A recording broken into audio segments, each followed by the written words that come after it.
ауыл шаруашылығы өнімдері, оның ішінде сүт, ет, көкөніс, жеміс импортынан айырылу жөнінде тапсырма берілді.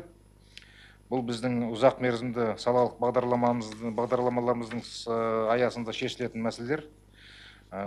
Біз қазір жаңағы салалық етті және сүтті мал шаруашылықты, құс шаруашылығын, суармалы жерлерді, қарқынды бақ шаруашылықтарын, қант саласын дамыту туралы бағдарламамыз бар, өздеріңіз білесіздер.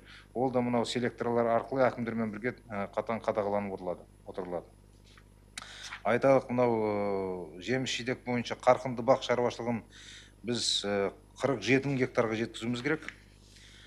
Сүт бағдарламасы бойынша 400 бас сиырдан басталатын 139 өнеркәсіптік сүт фермасы, 400 басқа дейінгі сиыр ұстайтын 527 отбасылық сүт фермасын ашу жоспарланды.